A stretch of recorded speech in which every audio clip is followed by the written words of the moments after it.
The thing about walking into an empty shop is, it's a blank slate. Anything could happen. I've been thinking, dreaming, what could I possibly do? Bigger, better, weirder, more. A brand new perception of reality. Something in the great outdoors. The benefit of being in the television industry is you could have any kind of backdrop you want. You just call up the prop guy. It's like, hey, today I need like a dormant 10,000-year-old volcano in the backdrop. No problem. They set up these cardboard cutouts. It looks perfect. My brain is taking me to a peculiar place right now. Look at this fine piece of machinery. Didn't think I was gonna get rid of this one, did you? In my world, every project starts with a good pile of parts, all the potential, and stir it together.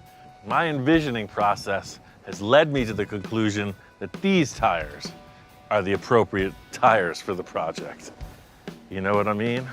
Right away, you start to imagine things. From a 25-inch tire to a 40-inch tire, and then whatever it takes to get there. That's all I have to see. It's a natural fit. What more is there to say? Don't get distracted by the details. I know that this Pinto has no drivetrain, and yes, the tires are taller than the hood, but I've got plans. This thing got taken out of commission. It was a roadie rig for bands. It pulled this huge stage, had a generator in it. I built it for my friend Rich years ago. When it went out of service, he's like, Ian, you gotta have the flame. The flame truck belongs on your ranch. But we're not here to talk about the flame truck. We're talking about what's inside, It's what's inside that counts. It's another gift from another friend. This one is from my friend John. He said, dude, that Pinto you're building, I'm feeling you. I got just the stuff. Once I start spreading the word about my cockamamie ideas, seems like people are all jumping on board. And as usual, someone steps up with just the right stuff.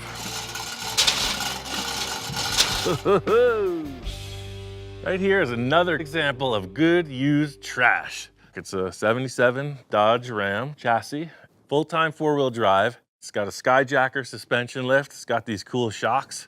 It's got gears in it for big tires. Perfect for that Pinto project. Let's drop her down and see what she's got. Right there, you can clearly see something's hitting. Engine is much too wide. This Pinto came with an inline 4-cylinder engine. This truck has a big V8, so it's kind of like stuffing a 15-pound cat in a 2-pound mousetrap. I can clearly see two major issues. I don't want to see the valve covers under the freaking subframe. Secondly, look at the back of this frame. It looks like it's about 20 inches difference. I gotta say, there's a million reasons one might turn back on a project like this right now, forget all about it. But that is not the full custom way. We're gonna put on the blinders, focus on one task, and continue on. Time for the chassis reduction. I'm feeling positive. I've wanted to do this my whole life. Truly, I've wanted to do this since I was a little kid. The first drawings I used to make, I would draw 2 circles as close together as possible, and then I'd put a car body on it.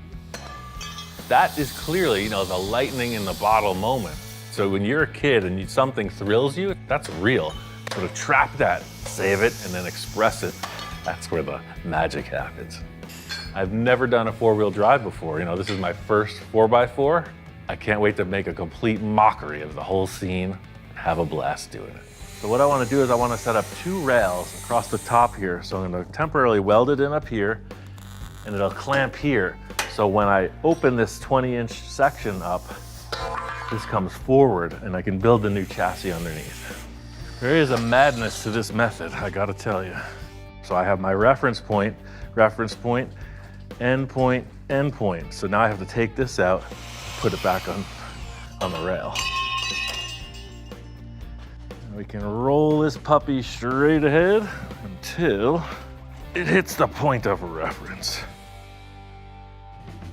Now that I have all that lined up and established, locked in, I can take off the rest of the chassis and the piece of the cross member that I'm going to replace for the transmission. I mean, you've heard of the horse whisperer, or the dog whisperer, or whatever. I'm clearly the junk whisperer. And what this chassis is telling me is it wants to be the full custom mini monster truck Pinto. Love the smell of burnt Dodge in the evening. Now that's a large transmission mount. Before the creative envisioning begins, I gotta get all the structural elements in place, and this one's a little bit more involved. My plan is to create a transmission mount that attaches to my newly formed frame rails. We're just gonna use part of this because I'm not trying to reinvent the wheel, I'm trying to reinvent the transmission mount.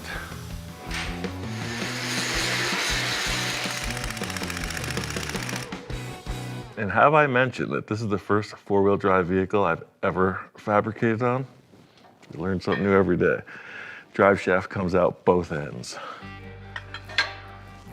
You can't put the cross member in like this because you can't put the front drive shaft on. What we need is a large ring for the drive shaft to pass through. And then we can weld it to the ring. Let's go find a ring. I've said it once, I've said it a million times. There's nothing like a big old pile of parts when you need it. You know, like the steering wheel is not strong enough. It's way too big. Like this bucket is about the right diameter, but it's too thin. Maybe this CO2 bottle. These are really strong, thick walled, and it's about the diameter what I'm looking for. You know, I've cut the bottom off these a million times. They make really good wind chimes when you hang them up. Hear that? Every time I'm walking around back here, you know, I have a general idea of what I have, but their applications vary. So if it looks like a lawn chair, you know, it could be a speedboat. If it looks like a dumbbell, it could be the guy who owns the property. I mean, if it looks like a steering wheel, it could be a ring toss game. I don't know, I'm just building cars here. Help me out. So maybe I'll just take a section out of that. It's a starting point. The worst thing I can do is take it back to the shop and it won't work, right? Bottom line is, I always find something, you know, whether it works or not, that's debatable. Don't try this at home. I mean, I know this one's empty, but if you try to cut one of these with some gas in there, you'd be in for an event, I'll tell you what. Of course, the shop inspectors are nowhere to be found when there's a potentially dangerous situation. I guess I should just consider myself lucky. Okay, drive shaft passes through it, okay? So now I can proceed with my mount as planned. It'll allow the drive shaft to be installed as it should be, and this car should be able to drive up and over anything in its way. Everything so far is pure guesswork. That's why the chassis is in its developmental stage. You know, I still got some details in the front to finish. I want to refine the transmission hanger, but until you put that body on, anything could happen. I don't know what I did wrong yet. I did a little hacking in here, and you can see this car's got a little off-road experience already. It's good news. I'm gonna keep the car raised up a bit, about 6 inches off of the chassis, just so I can figure out what needs to be cut away to bring them together. Touchdown. Now, before you get all judgmental on my Frankenstein concept, just work with me. You know, beauty takes time. You're gonna get the message. I just gotta set up the pieces. And that looks appropriate, actually. I tell you, that wheelbase looks spot on. So the tire and the wheel well are pretty much what I want to see. I love those aluminum wheel moldings. That makes it look like a Pinto. I don't want to modify anything on a Pinto body, so it should look like a toy car perched up on top of a Tonka truck chassis. That's what I'm going for. It's starting to look like the Alabama Slammer, one of them trucking trials out in the mud bog. She's a biggin'. This is where I'm headed. Getting 20 inches out of that chassis sealed the deal. Nothing can stop us now, except maybe the next step. I have a plan. Definitely don't want that stock bumper, so it's a full custom opportunity. Something that really just shows off, you know, the line of the Pinto sheet metal instead of this big add-on safety bumper. But this thing's gotta be, shoot, I don't know, 10 inches top to bottom. You know, it brings me back to the Volkswagen. You ever see those bugs from the 60s where they had the little overrider over the bumper? I think that's where I want to start. just to see how that feels. The two angles represented, definitely match the Pinto. You're coming in straight across. Actually, that's kind of cool. Look at that. Wow, what if it actually had this bumper to protect the taillights? That would be pretty aggressive. You know what it's about, all the envisioning, where you set back and check it out. That's what I'm talking about. Usually when I don't know what the heck I'm doing, I put something in place and then move on. All about the stick it and move technique. I was trying to just do something to fill in this space, but I felt it would look too bottom heavy, like somebody with a terrible underbite, like, oh, look what he did. But instead, I'm gonna build a huge facade to make it like it never even happened. Big Band-Aid on a small wound. Works every time. I have these bends left over from another project. I like it. All I'm gonna do is just change the whole concept. In the conceptual stage of things, one must free their mind, like a buoy in the ocean, untethered, floating wherever fate takes you. Hopefully, that's not out to sea. Big Band-Aid definitely turned into something. I don't know what it is yet, but it's something. Couple support pieces, and this train is moving down the line. What I want to see here is a cap. Maybe there's a trailer hitch you step off, and then you got this that you can kind of perch on. What I want is a perch, and I don't mean a fish. I mean like a step. There is a hint of the post-apocalyptic vibe with this ride, so yeah, showing off a little raw metal work, it would fit the bill. Yeah, something like that. Going in for some grub. Yeah, right? You got a little rail and a step. It's the whole concept here. Looking at this rear bumper, it really helps the shape of the car. The Pinto's kind of diamond shaped. It goes on the roof, goes down the sides, hits the taillights, comes back under. The bumper follows that shape. I really, at the beginning of the day, didn't know what I was building. I like this idea. It's kind of a weird, abstract bench on the back. Perfect. I'm gonna carry that theme over to the front, and then see how they work together. On to the next. I am feeling good about the bumper project. I got this rear bumper right where I need it. I was surprised. It was not really thought out until I got into it. Worked out well. In keeping with the same flavor, moved up to the front, and I put something super heavy duty. Something that looks like it's like that, hey, Kool-Aid kind of guy bashing through the wall. Cartoon style, right? Followed these shapes in the grill. See, I peeked these out a little bit more in the center, a little less, so it's like it grew a big lower bumper. Looked like two really separate pieces, the chassis and the body, but these two components, the fabrication makes it all come together. Ultimate monster truck? Probably not. Super cool custom vehicle? Maybe. In my old age, I don't know, it's gonna be tough. All kinds of stuff could go wrong. I think it's gonna need something a little bit different. I feel like I wanna, when I'm coming up to this, I wanna grab something. This car came with a roof rack, but it no longer is there. You got 2, 4, 6, 8 mounting holes. Why not just make another roof rack? Be super secure, it grips the whole top of the car, 2 rails you can grab onto. And then we surely won't be able to get the car out of the shop door with this thing installed. It'll be awesome. Look at that. Symmetry. And now we figure out, how deep's the basket gonna be? Is it gonna be 10 feet deep? No, that won't even fit in the shop. Is it gonna be 10 inches deep? How do you feel? Too tall? I agree, too tall. I want that basket 5 inches deep. Start with 8 of these and see how it looks. I don't know, let's just throw it up there and see what we got.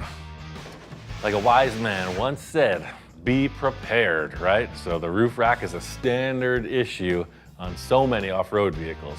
Also helps a little should you roll over. This is a keeper.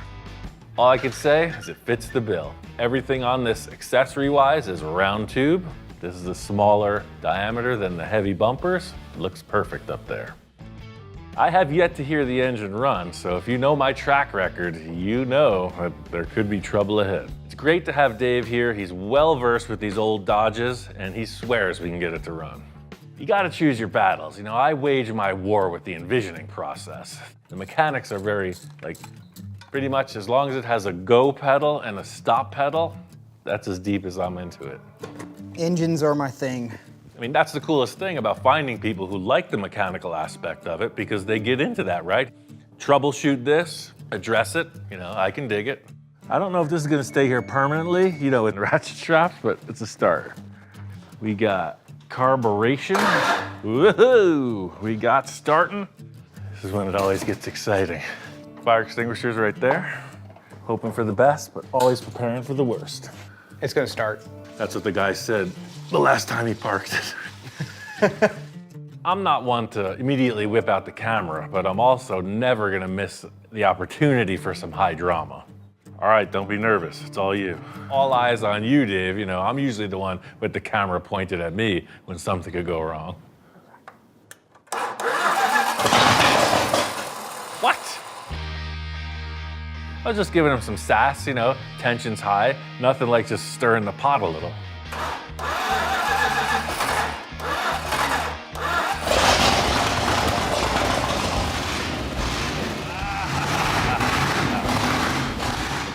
It's a runner. I gotta say, I've heard a lot of engines run, and this is on par with the rest of my half-baked ideas.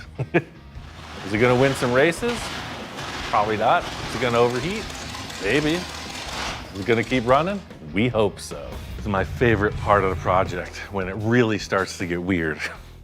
I'm all ears. Thinking of a paint job. Something I'll really take this into the unknown territories. My friend Alan lives just down the road, and he's seen this mini monster truck's progression. I think he's got a perfect set of eyeballs and two good hands to help me with this next step. So I'm thinking about the 70s, as usual. That's nothing new.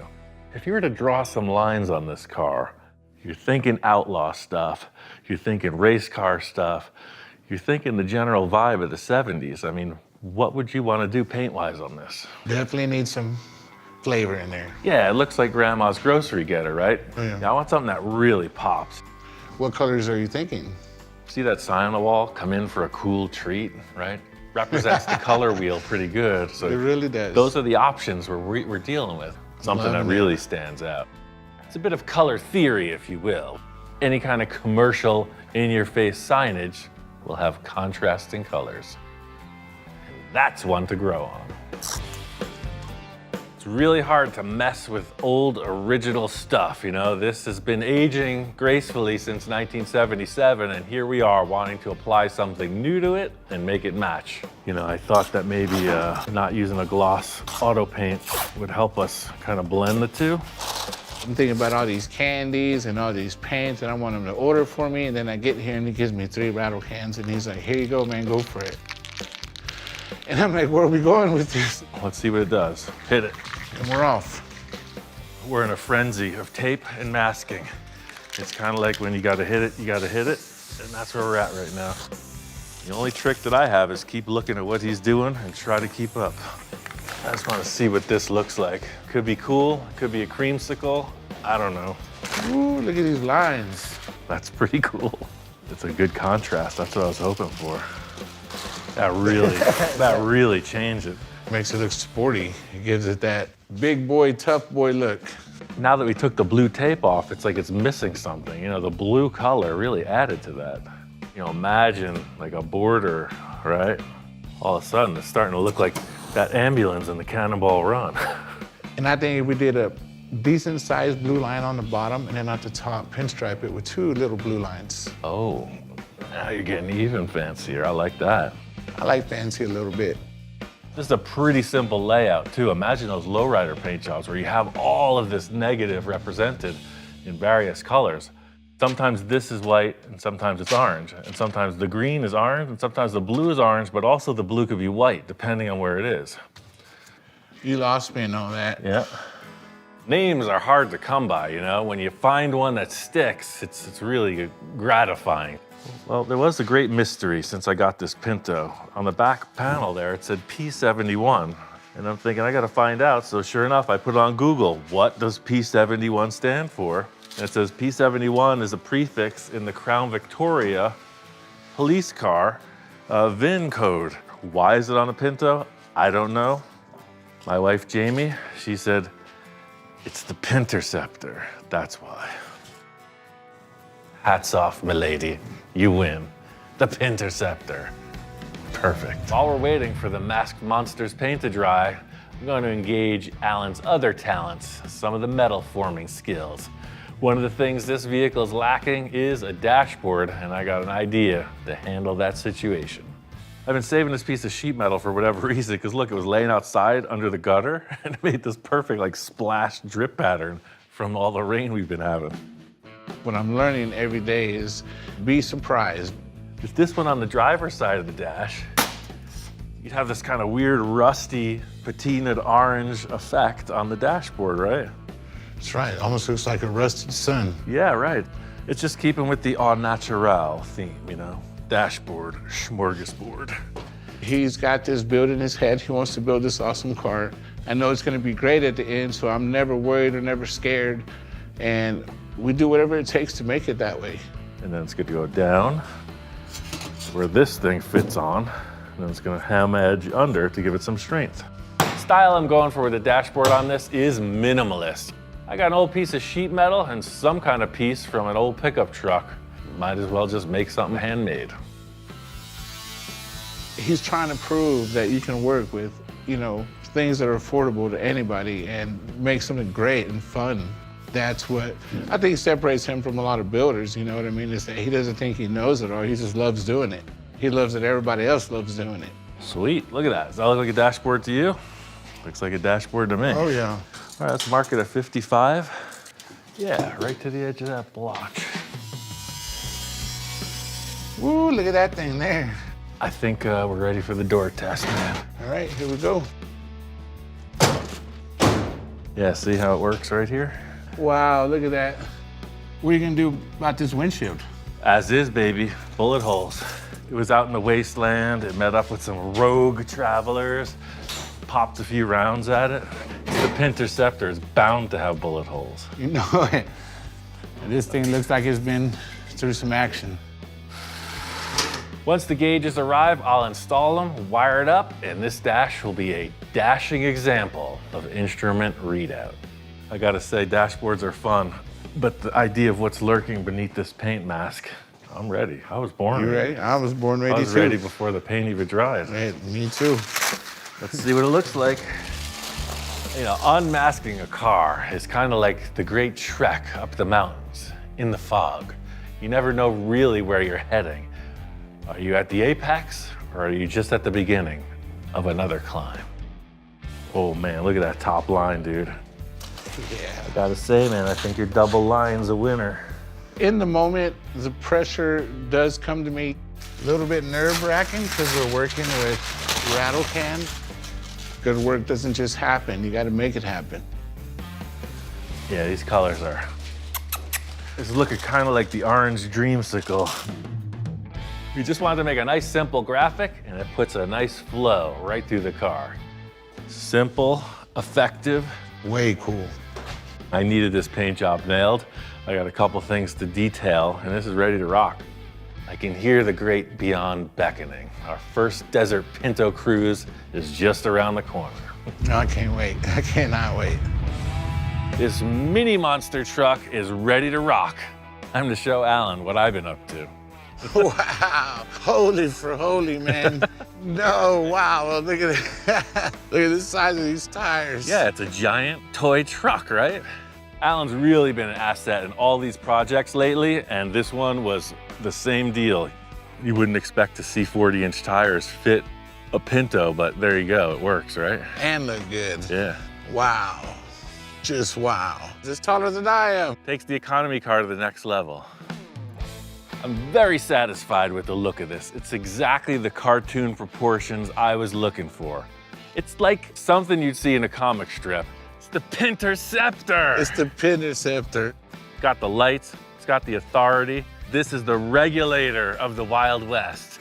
Once we establish the name, I want to bring the full Pinterceptor feeling to the vehicle. Something that was out to get the bad guys, smash through whatever it needed to, light up what it needed to, and ultimately bring the law and order back to the Outback. Face of this thing looks so aggressive. It looks like it's coming at you and it's angry and it's smiling at you because it's about to eat you up. Then as big a truck as this is, it's still a Pinto inside. Check out the dashboard. Got 5 gauges, got some switches, got a little ashtray. I put an ashtray in because, I don't know, I guess in the post-apocalyptic world, you might need a cigar. I have one guilty confession. What's that? I actually built the entire project just for the PA system. That's right, ladies and gentlemen. The Pinterceptor! Woo! It's time to let it boogie. Let's do this. Got a nice little low note. Seeing it sitting there is one thing, but driving it is a whole other can of worms. Woo! Wow! Dude, it was the coolest thing. It sounds so loud. It's crazy. You know, I don't know what a mini monster truck would feel like, but this thing is something for sure. It's kind of like a bucking bronco. Watch out! It's like you're on the top of a fishing boat. It feels like it might flip over at any moment. It's just bouncing all over the place. With the paint, I carried the Pinterceptor graphic up onto the roof. It's something that Alan and his wife designed. Worked out perfect. My kick is just exploring all different versions of building cars. I've built them low, built them weird, built them cool, and this one is definitely out there. My favorite thing about this is me driving up like a clown and everybody going, "What's wrong with that guy?" Kicks up a little dust. Runs better than I hoped, man. You gotta check this out. So I told Alan, hey, saddle up, partner. Hop in that rig and see what it can do. All right, watch the shrubbery. Hey. It was a little bouncy, but as far as driving it was super comfortable, felt solid. You just see this thing, you don't even see the tires, you just see this machine coming over the bushes. So stupid. Awesome.